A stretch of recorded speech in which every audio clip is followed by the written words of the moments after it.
Kami berdoa supaya Tuhan berbicara kepada kami oleh firman-Mu. Nyatakan isi hati-Mu buat kami Tuhan. Berkati kami Bapa.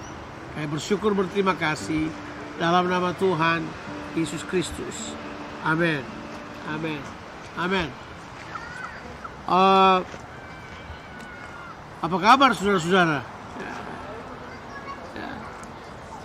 Winter's coming in the ways that we don't expect. Ya, tiba-tiba aja bulan April kita sudah kedinginan, dan kemudian sebentar lagi mungkin udah susah kita akan ibadah di park, tapi ya kita akan tetap bersyukur dan kita akan lihat possibilities yang lain. Oke, saya ingin share saja satu hal yang saya kira kita perlu pikirkan ulang dan kemudian mungkin beri perenungan yang lebih banyak. Ya. Misalnya pertanyaan-pertanyaan kayak begini, akankah kita kembali seperti normal lagi? Jawabannya tidak. Itu sudah jelas, itu jawaban paling bagus. Sudah enggak akan lagi. Terus kemudian the way we run church will be different. Sudah pasti. Itu enggak mungkin tidak lagi, sudah pasti. Yang jadi masalah gini, perubahan ini masih dalam proses kan. Jadi kita tidak bisa bilang, oke, kita langsung mau settle, nggak bisa. Jadi berpikir settle sekarang ini masih belum. Kita harus tetap berpikir, berantisipasi. Nah masalahnya begini, kita semua mau segera sampai gitu aja. Kita mau semuanya oke, kita mau semuanya normal, kita mau semuanya terkendali. Jawabannya sih kelihatannya untuk sementara belum ya. Karena begini kan, taruhlah virusnya kita selesaikan. Ya belum tentu cuma virus kan, ekonomi kemudian kita beresin. Selebihnya yang lain adalah apa lagi kira-kira? Masalahnya muncul. Karena 1 tahun ini berlalu, model kita beribadah, cara kita melayani, semuanya sudah berbeda. Nah berarti kita harus cari tahu kan, apa yang harusnya merupakan titik tolak di mana kita harus perkuat dalam kehidupan ini. Itu yang kita perlu cari tahu. Supaya kemudian by the time changing ini selesai, kita sudah paling tidak mempersiapkan diri. Nah, apa yang perlu dipersiapkan di tengah-tengah changing time ini? Oke. Nah, saya ingin membaca ayat ini. Ayat ini adalah ini ayat karena saya renung-renungkan sudah kayak 4 hari belakangan ini. Selain dia bagian dari kita punya bagian dari kita punya morning devotion. Dan ini susah banget kan. Pasal 13 tuh susah banget kita Markus itu. Nah, saya mau kita baca pasalnya yang ke-13 Markus. Kita akan baca ayat 33 sampai 37. Ya. Kita akan baca Markus 13 ayat 33 sampai ayatnya yang ke-37. Nah begini, konteksnya ini adalah konteks kedatangan Tuhan Yesus yang kedua kali. Itu jelas. Itu konteksnya. Nah, tapi saya kira ini bagus karena konteks kedatangan yang kedua kali ya pasti kita harus berjaga-jaga setiap saat. Tapi ada hal yang kita perlu perhatikan. Dan saya pikir ini yang kita perlu mulai bangun dari sekarang.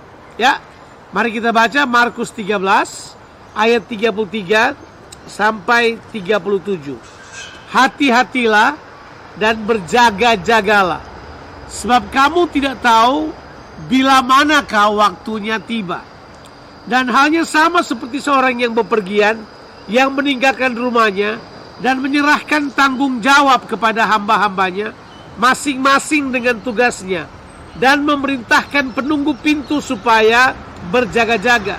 Karena itu, berjaga-jagalah, sebab kamu tidak tahu bila mana tuan rumah itu pulang menjelang malam, atau tengah malam, atau larut malam, atau pagi-pagi buta.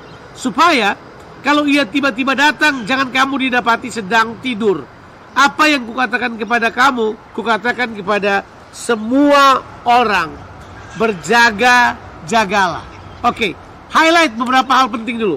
Yang pertama adalah, sama seperti kita menantikan kedatangan Tuhan Yesus yang kedua kali, sama juga kita mengharapkan perubahan berakhir. Itu sama. Apa yang saya bilang sama? Sama-sama kita nggak tahu. Sama-sama kita nggak tahu kapan terjadinya. When this is gonna end, kita nggak tahu. Nggak ada yang tahu. Saudara nggak tahu, saya nggak tahu, nggak ada yang tahu. Sama-sama, kalau kita pakai bahasa begini, uncertainty, ya kan? Masalahnya kita sudah tahu bahwa kita ini hidup dalam perubahan. Dan dalam perubahan selalu ketidakpastian pasti terjadi, betul kan?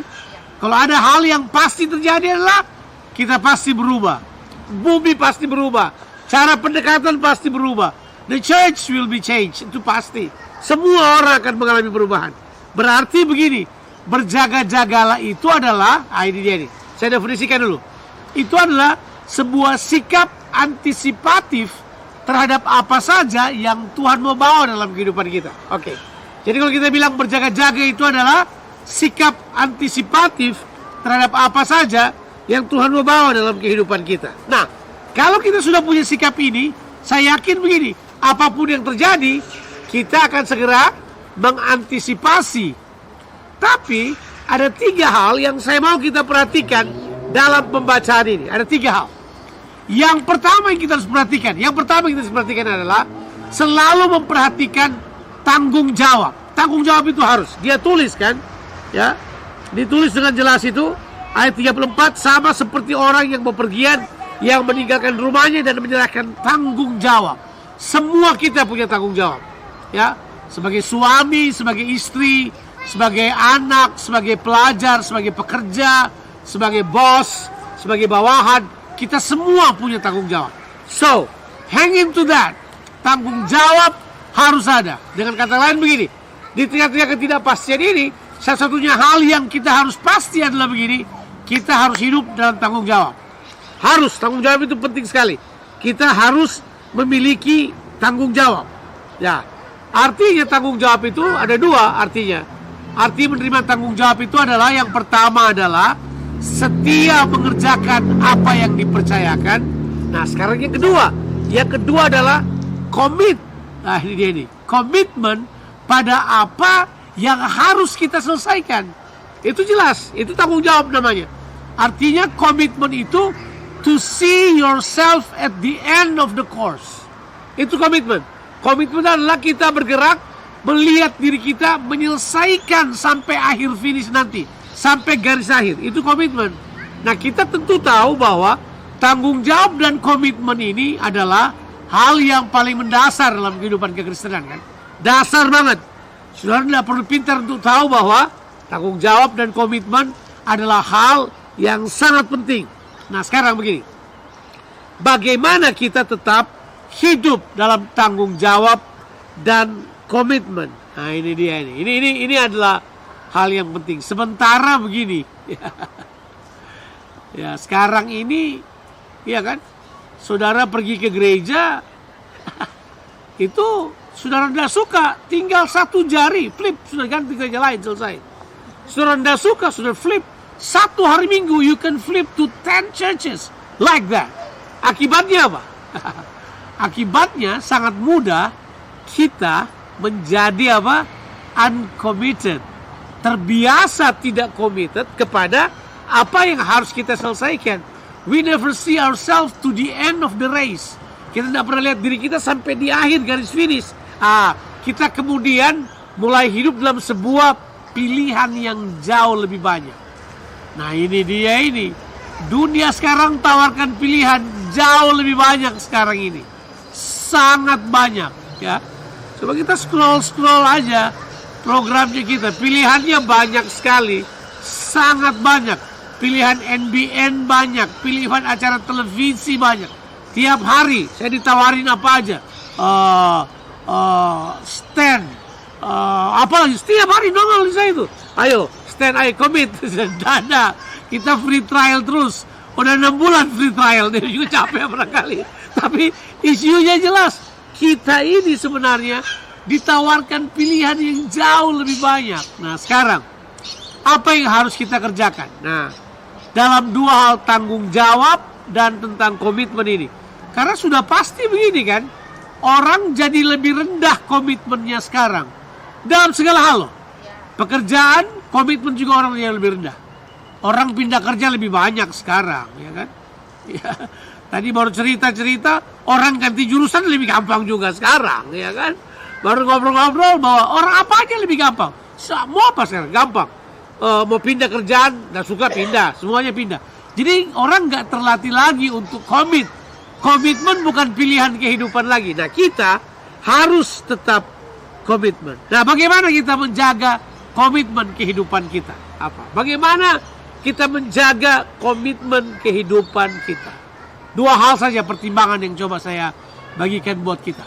Pertimbangan yang pertama adalah pertimbangan komunitas, itu jelas. Komunal kita, itu penting sekali. Itu Yesus bilang begini, karena aku tidak lagi berkata hanya kepada kamu, tapi kepada semua orang, berjaga-jagalah. Sekarang udah saatnya berjaga-jaga loh. Ya. Berjaga-jaga, anything can happen to people. Apa aja yang kita nggak duga-duga terjadi di depan mata kita, itu sudah jelas, itu sudah pasti, ya.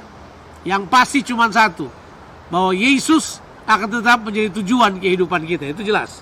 Nah, untuk yang itu kita fokus pada komunal kita, bahwa komunitas kita Tuhan tempatkan kita supaya kita kemudian bisa saling membangun, saling menjaga, saling mendorong, itu aja. Nah, sekarang kalau kita keluar dari situ, then, ya ini dia ini, pilihannya lebih rumit buat kita. Kita komitmennya jangan lebih sukar. Kita kemudian akan memilih apa aja yang kita suka. Sedangkan di tengah-tengah komunitas saja kita menolak, apalagi kalau kita sendiri, coba bayangkan. Kalau kita sendiri, dan kita akan jadi seperti apa yang dikatakan, you will do whatever you find is the best on your own understanding. Kamu sekarang jangan pertimbangkan hal yang lain lagi. Padahal di komunitas tuh gini, kita akan menerima masukan, menerima semuanya. Tidak semuanya kita harus terima tentunya. Kita akan berjalan pada tuntunan Tuhan, tapi paling tidak ada pertimbangan-pertimbangan dari orang yang ini nih, mau berjalan bersama-sama dengan saudara. Pertimbangkanlah, apa itu pertimbangan komunitas. Makanya komitmen kita harus tetap diperkuat pada Tuhan dan pada komunitas yang Tuhan taruh kita di situ. Kalau kita rasa sudah tidak, then go somewhere else. Itu kan pilihan yang paling mudah. Kalau yang itu mah tidak perlu dibilang, orang pergi juga kan gitu kira-kira. Tapi prinsip utamanya adalah coba kita lihat mengapa kita ada di sebuah tempat, mengapa kita terjaga, mengapa kita terlindungi. Dan di situ kita mulai belajar arti komitmen yang sebenarnya. Ya, arti komitmen yang sebenarnya. Di Alkitab misalnya contoh aja, ada satu orang yang karena mempertahankan sebidang tanah lentil untuk tanah kacang merah aja, dia berani serahkan nyawanya. Dia berani fight sampai dia kemudian. Orang tanya, kenapa ada orang mau fight untuk sepotong tempat tanam kacang merah? Kenapa dia mau fight sampai situ? Jawabannya begini, mungkin saja pada waktu itu dia berdiri di situ. Tapi terbanyak orang berkata karena apa? Karena bapaknya adalah pedagang kacang merah, atau dia adalah petani kacang merah. So he fought to death. Kenapa? Karena itu ada hubungannya dengan kehidupannya. Karena itu ada hubungannya, terkoneksi dengan identifikasi dirinya. Jadi jelas, saya kira pertimbangan yang pertama adalah pertimbangan komunal ini. Itu pertimbangan yang sangat sehat. Pertimbangan yang kedua adalah, ini dia. Saya tanya pada saudara, dari mana saudara tahu saudara bertanggung jawab? Dari mana saudara bertanggung jawab? Kalau saudara menjalankan apa yang diberikan pada saudara. Di mana saudara jalankan apa yang diberikan pada saudara? Di keluarga saudara, yang kedua di komunal saudara. It's automatic. Jadi dengan jelas tanggung jawab kita akan tetap terjadi di situ. Terbanyak orang akan memilih gini, oke, kita urus diri kita sendiri aja. Terus kita pilih orang-orang yang kita mau pilih. Fine, itu haknya orang. Tapi masalahnya begini, apakah dengan melakukan hal tersebut kamu menjalankan apa yang Tuhan berikan kepada kamu? Atau kita seperti yang terima 1 talenta, kita sembunyi, kita tanam, dan kita berkata begini, berbahagialah saya sudah tanam, toh semuanya akan beres, semuanya untuk saya. Tapi enggak kan? Di dalam kehidupan kita, apa yang dipercayakan pada kita harus dijalankan. Nah, pertanyaannya, kepada siapa kita menjalankannya? Kepada siapa kita menjalankannya? Nah, berarti ini dia nih. Kepada komunitas kita menjalankannya dengan apa? dengan pelayanan dong, dengan melayani, dengan enlarge your capacity untuk mengerjakan hal tersebut. Sekarang ini kita harus tetap konsentrasi kepada bagaimana melayani seorang akan yang lain. Saya kira cara itu adalah cara yang paling simple untuk menjaga dua hal tadi. Menjaga tanggung jawab dan kemudian menjaga komitmen. Caranya adalah apa? Stick in the community. Yang kedua adalah saling melayani. Itu adalah hal yang simple yang dapat kita ambil supaya kita tetap berjaga-jaga. Itu penting sekali. Kita gampang saja kehilangan keterjagaan loh, gampang banget. Gampang sekali kita slip untuk kemudian pikir diri kita sendiri. Kita slip untuk pikir hal yang lebih nikmat menurut kita. Tapi kita harus tetap hidup dalam berjaga-jaga. Sekali lagi, seperti kedatangan Tuhan Yesus yang tidak terduga, sama juga dengan akhir daripada perubahan yang sedang terjadi ini. Itu juga tidak terduga. Makanya begini, berjaga-jagalah. Dua hal jangan lupa adalah tanggung jawab dan komitmen. Itu saja. Tuhan Yesus memberkati kita sekalian. Amin. Mari kita berdoa. Siap. Bapa di sorga, kami datang kepadamu. Tuhan Yesus, kami bersyukur untuk waktu ini. Berterima kasih buat anugerah-Mu. Berterima kasih bahwa Engkau masih berbicara kepada kami. Bantu kami Tuhan untuk terus menghargai apa yang Kau percayakan kepada kami. Bantu kami untuk terus mempercayai bahwa Engkau tidak pernah meninggalkan kami.